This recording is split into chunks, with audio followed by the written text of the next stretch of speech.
20 dB of margin.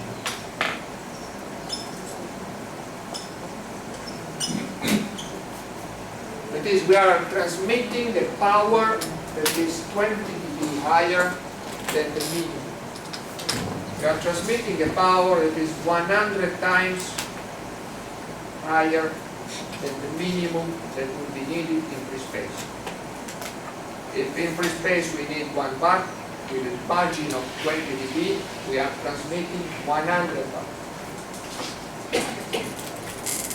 We know that it is not enough to counteract the worst situation, because the worst situation would be zero total electric field of zero. There is nothing you can do about it. But nevertheless, this will happen not all the time, because the phase is a random number between 0 and 2p. So the question is, for what percentage of time the system will not be working if there is a random distribution? The question is, what is the system availability?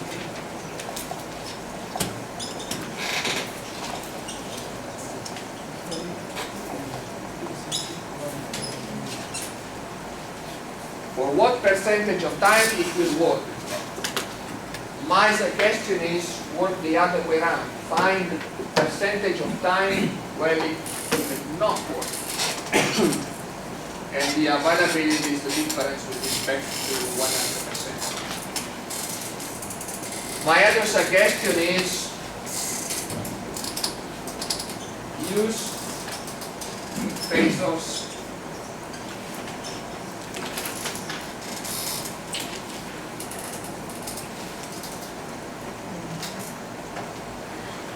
enjoy and thinking about it. But it's so funny.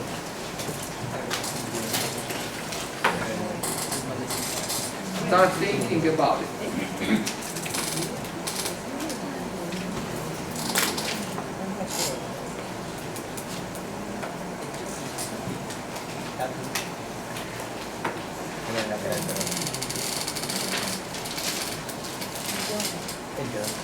Be happy.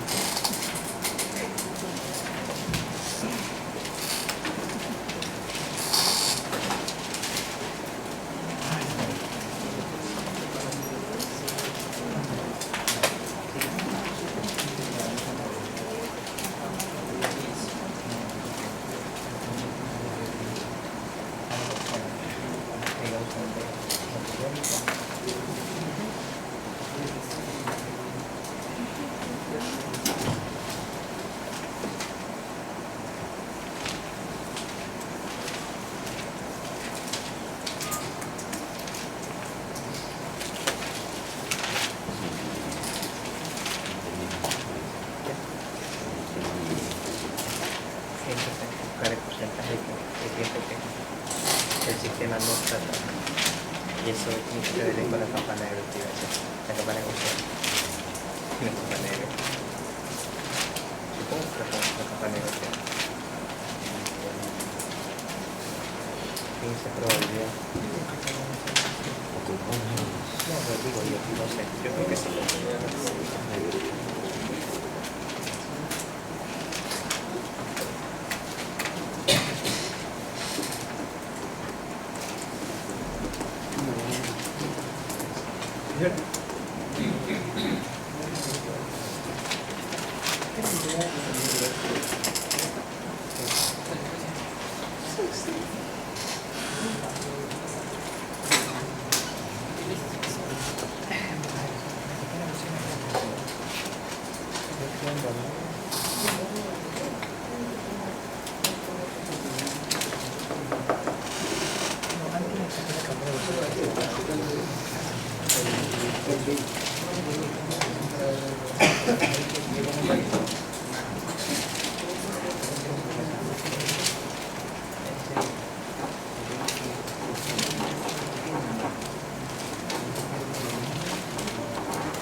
Any idea? This is tough.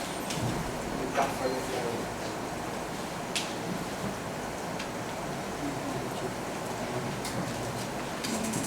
Okay, how do we solve this problem?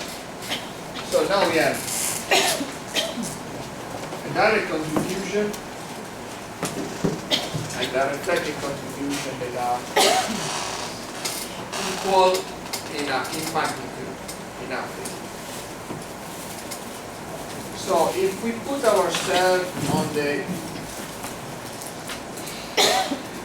phasors plane, on the complex phasor plane, where you have the real part and the imaginary part of the phasors of the electric field, for example. We can assume that the direct contribution is real positive. It does not change. So this is real part and this is imaginary part of the complex phasors.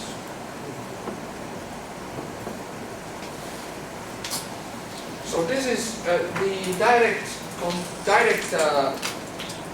electric field with a constant phase.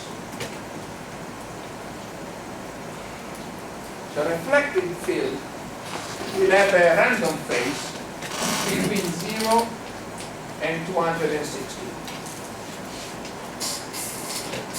That is, the reflected, the phasor of the reflected electromagnetic ray can be anywhere, can form any angle. This angle here is the phase, relative, the difference of phase between the direct and the reflected part. But this one can really be anywhere, because it's a random number. And the probability of being in a given point is the same everywhere, because the phase is uniformly distributed between 0 and 50.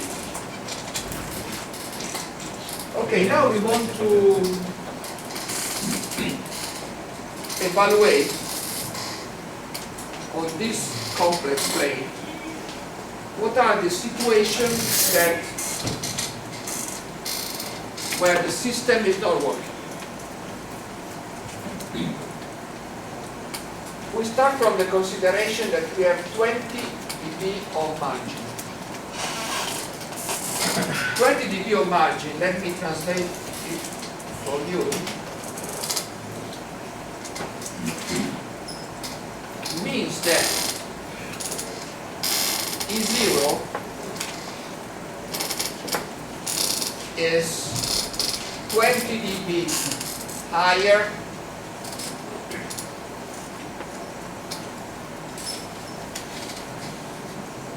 than the minimum electric field that you would need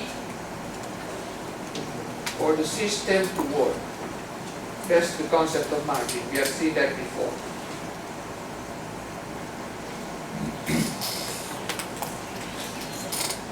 And if you translate this into linear quantities, means that E0 is equal 10 times 20 dB are a constant 10 times the minimum electric field needed for the system to work.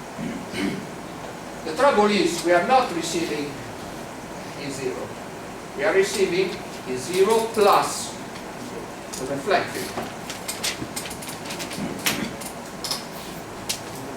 So the field that we receive, let's call it E.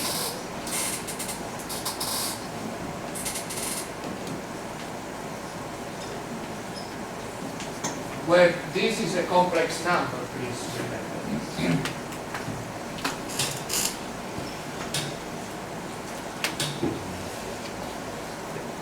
On a complex plane, I am drawing ER in a random position. This quantity is the vector sum of those two quantities.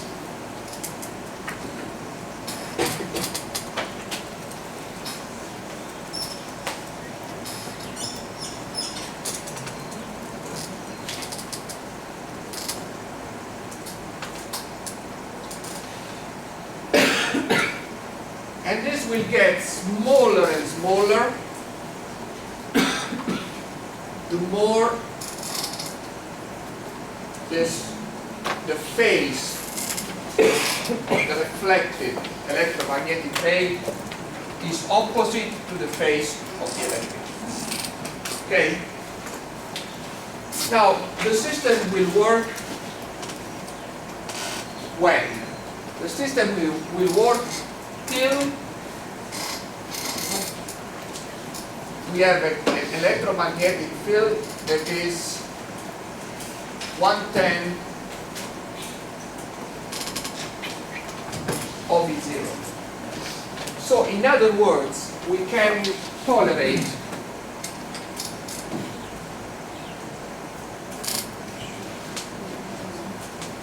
a very destructive combination.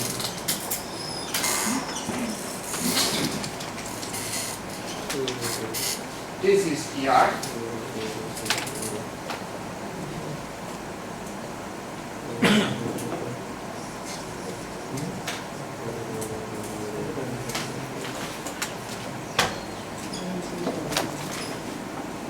So this will be the limit situation when the resultant total field is equal to the minimum that we need. So if we go any further, the system will stop working. And the same thing happens on the other side. So if you ask yourself, what is the position of the reflected wave when the system is not working? Is the red shadowed area. System not working. The system is not working because the total electric field will be smaller than 1/10 of V0.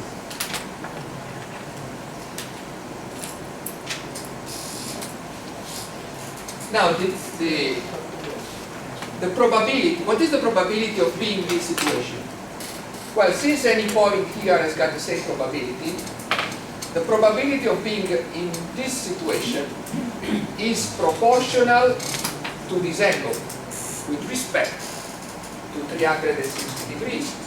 That is, there will be a very narrow region here around this is P. In this region, this system is not working.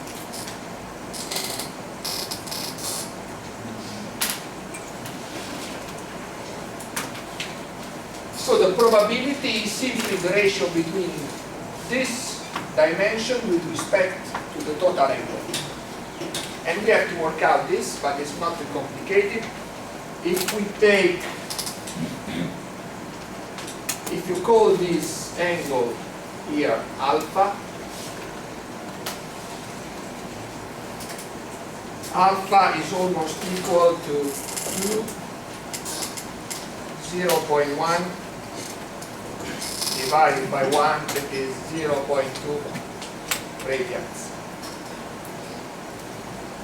You can calculate this by assuming that this section here is 0, this arc here is 0.2. This is 1. So the angle here is the arc divided by the radius, that is 0.2. This arc is 0.2 because you can say that this here is equal to this one. It's an approximation. but it works.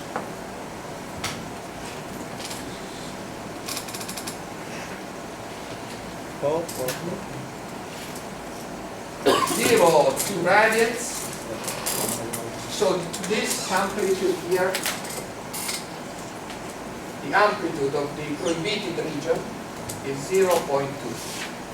And you have to compare this 0.2 with respect to the total angle, because your phasor can be anywhere. So the probability of outage, that is the probability of being out of service, is simply alpha divided by the total angle, 0.2 divided to pi, 0.032.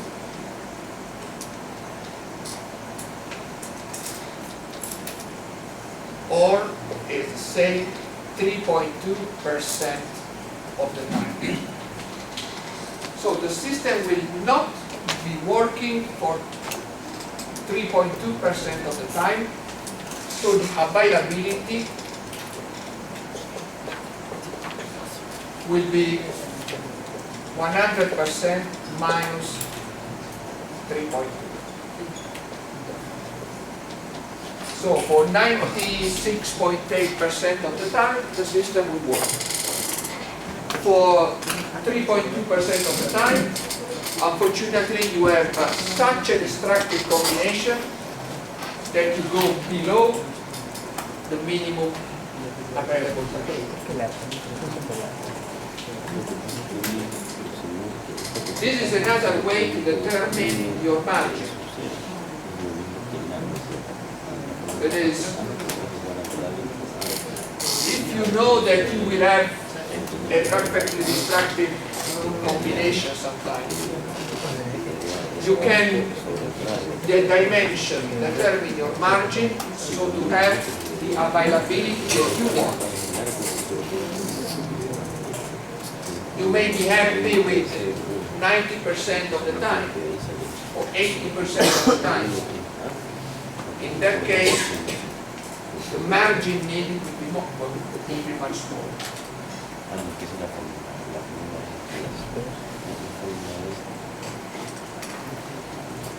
Questions? Yes, please.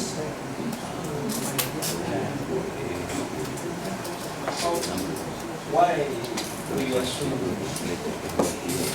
que es una alta value? The alpha value. The alpha value is this angle here. The angle that corresponds to all the positions where this total vector will be smaller than 1/10 of zero. So if you assume that this is small, you can say that this one is almost equal to half of this arc, because they are almost parallel. So the total arc of circle will be 2 times 2 divided by 10, 2 times 1/10, so 0.2. And since this is dd0 is 1, the angle is the arc divided by the radius, so it's again 0.2. Other questions? Why D0 is equal to the mean? Why? Sorry, again, say it again. D0 is equal to 10. Then is 10 times the mean. yeah. Because we have a margin of 20 dB. We are transmitting 20 dB more power. So the electric field at the receiver will be 20 dB higher than the minimum. Because 0 dB of margin means that we are transmitting exactly the amount of power that we need to get a mean. So So we are transmitting more than that. That is 20 log 10 of 0 divided in. This is 20 dB. Okay, thank you. Okay. Other questions?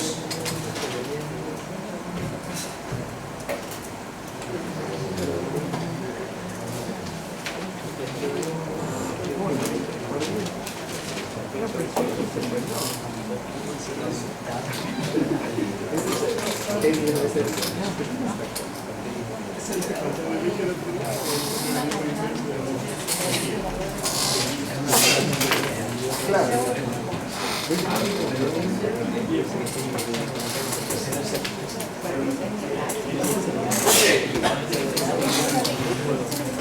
Let's forget about the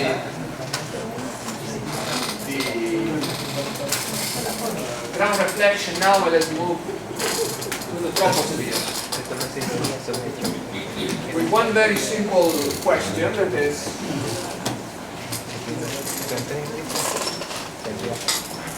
calculate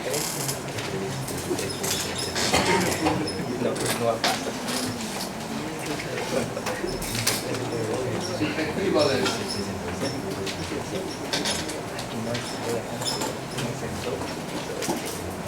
and radius, and then we define as equivalent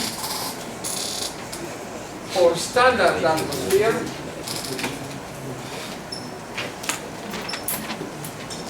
Yo sé que mi técnico me va a ayudar. Mi técnico a mí es que me va a ayudar.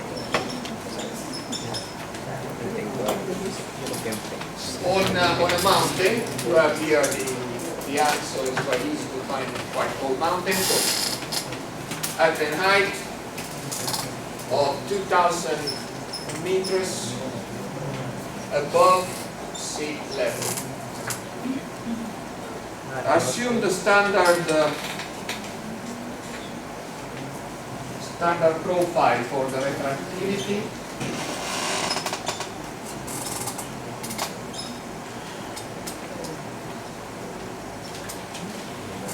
Where N0 is 289 and H1 7.8 knots.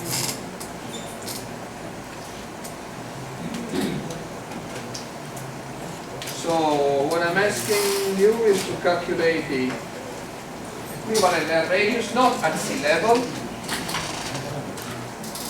but at 2,000 meters above sea level. So if you set up a microwave link up on a mountain, the equivalent air radius will not be the one that you find on the ground.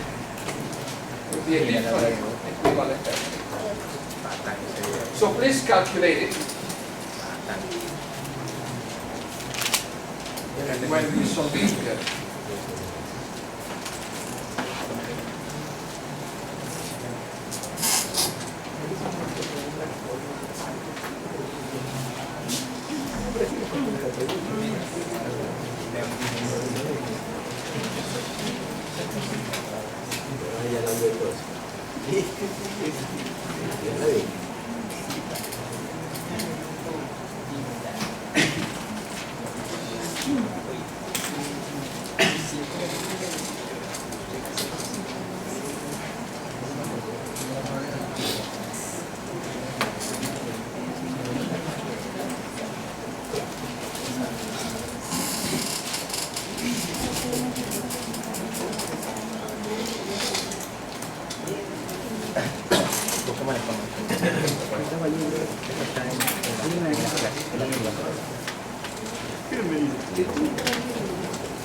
Any results?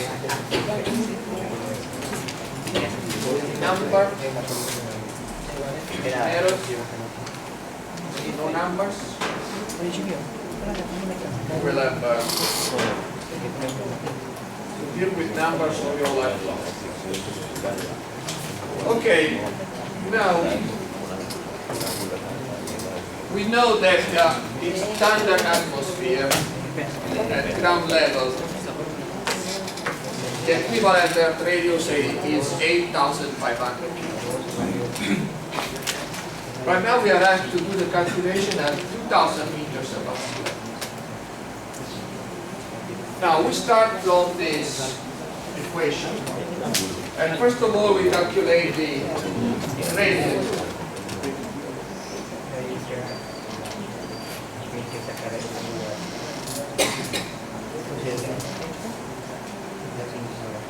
By calculating the derivative of this exponential that, as you possibly know, minus 0 by h1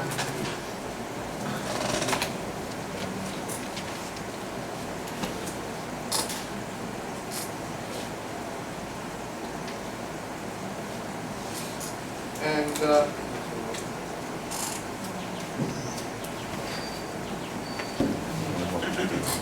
now, if you calculate this thing at 2,000 meters, what you get is this is always still as a function of h. This one is always still this. If you put in 2,000 meters, or 2 kilometers, since this is given in kilometers, you end up with 223 as far as this quantity is concerned, divided 7.8 if we use kilometers everywhere. And this is minus 28.7 kilometers to the minus 1. Remember that the standard value at sea level was minus 37. So the gradient is different when you go up. And if you think about it, it is normal, because if you look at the profile, the derivative is different when you go from the ground level up in the sky. The tangent, the derivative of the curve changes, so it's normal. So now that we have the gradient, we can calculate the first the radius of curvature of the electromagnetic ray. I do all the steps so you have this as a future reference.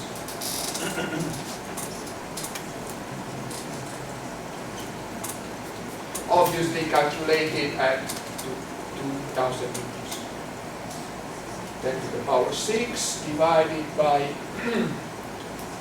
28.7, 34,880 kilometers. At sea level is 27,000.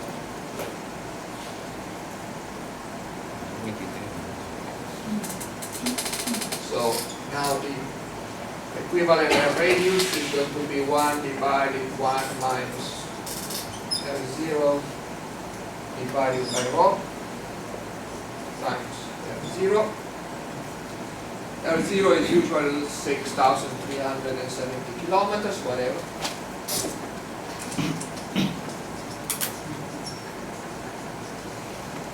(7,800 kilometers) instead of 8,500 at the ground level. So if you have to design a link on a highland, not an island, a highland, altoplano, you have to take into account the difference in height in the profile of the gradient. Okay, questions? Yes, please. How to get the number 223? By putting this in here and this 7.8, this is, if I don't make mistakes, it is N0.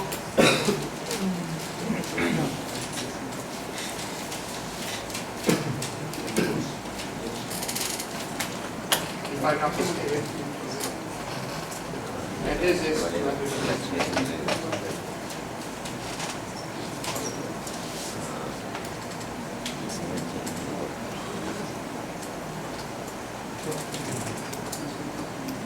I may be wrong, but hopefully the figures are correct.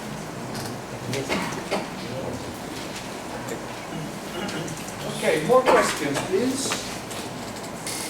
Here we go to the last application of the day. If you have nothing to do tonight, you can go through the theory that we have seen so far, because tomorrow we are also, of course tomorrow we do exercises on what we have seen today. So if you have time, as I said, please study on the book. I'm convinced that university students must study on the books, not on slides. Books are made for studies. Slides are made for marketing. Having said that, last exercises.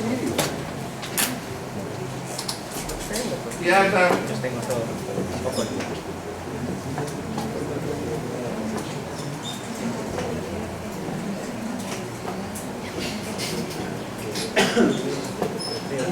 We have a TV station that is located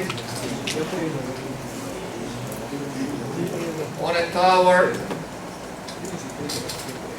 whose height is 150 meters.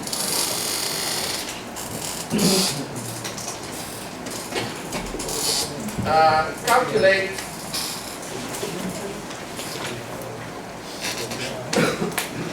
the area covered in standard atmosphere.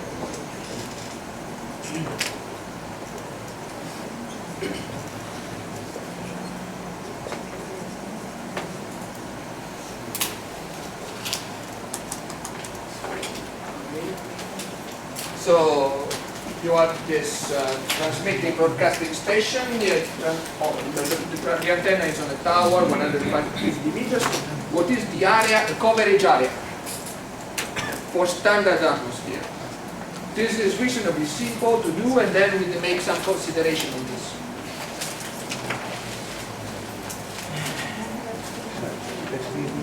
There will be a second part to this exercise, but that will be tomorrow, once you have studied this material.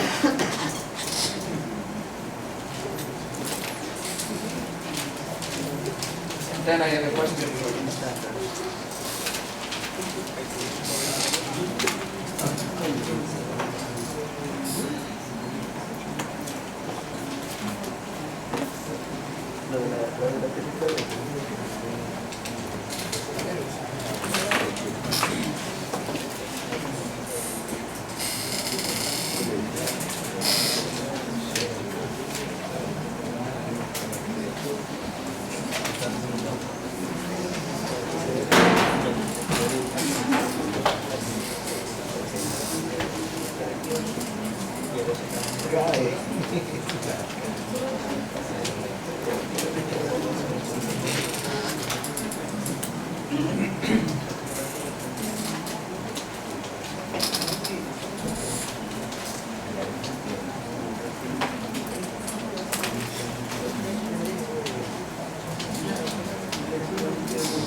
For this exercise, we have to take into account the Earth's curvature. And in the standard atmosphere, this curvature is going to be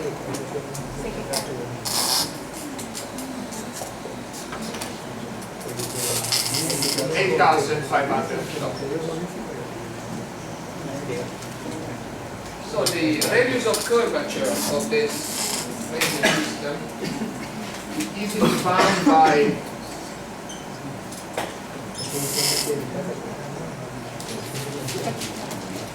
applying the approximation that we have seen today, and in particular we can use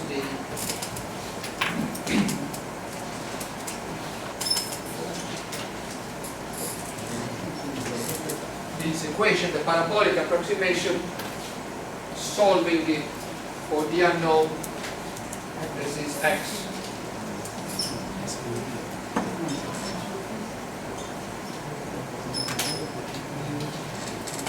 Now, if you put in the numbers,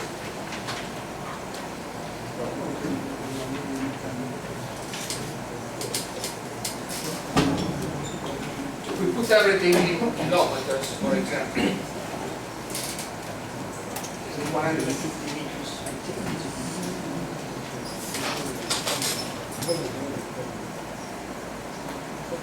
We end up with slightly more than 50 kilometers.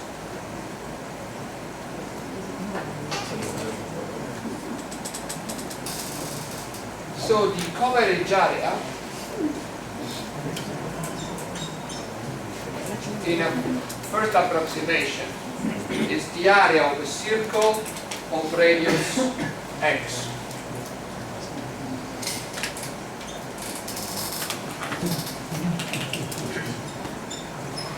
About 8,000 square kilometers,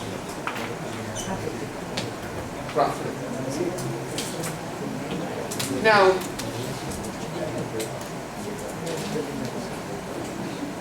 what happens, in your opinion, what happens if you are, this is a TV station, if you are a user exactly located on the border of the coverage area? What do you expect that is going to happen?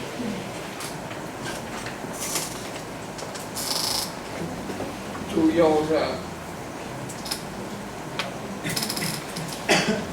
your, not your TV set, but to what you're looking at. Will you be able to watch TV if you are at the border of the coverage area? Why? You said that in that point there was no signal. Oh, okay, just a little bit, Yeah. just a little bit inside the coverage area. You will be able to see TV all the time.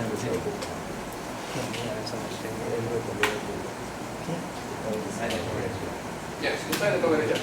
Just inside the coverage area, very close to the border of the coverage area. Say at 50 kilometers. When you watch TV all the time. If you are at 50 kilometers, and we did the calculation for the median atmosphere, you will watch TV for 50% of the time. 50% of the time, the coverage area will be larger than this, and you will be included. You will see TV. 50% of the time, the coverage area will be smaller than that one, and you will not see TV.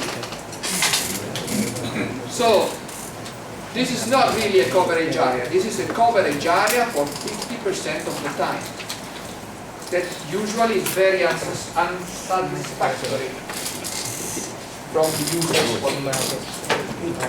Next time we will learn how to calculate the coverage area with our availability specification. Say I want to watch TV 95% of the time, 99.999.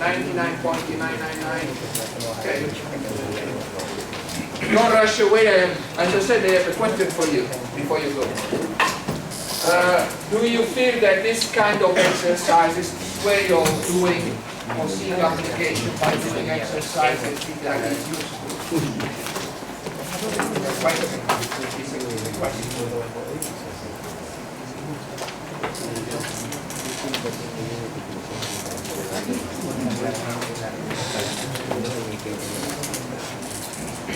I don't know how to interpret this.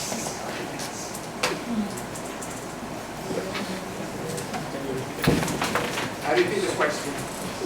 Do you think that those exercises that we are doing this way, that is, I give the text and leave you some time to do it, then we do it together, do you think they are useful for your study? Yes. Just there is no prize and no punishment, so it's just out of curiosity. If I got the time, I will send you in the near future, because now you still have going through the theory, some exercise that you can do at home. But honestly, if you have time, I prefer you to go through the theory more than exercises. But nevertheless, I will try to do my best to send you some different exercises you can do on your own at home. Thank you. See you tomorrow.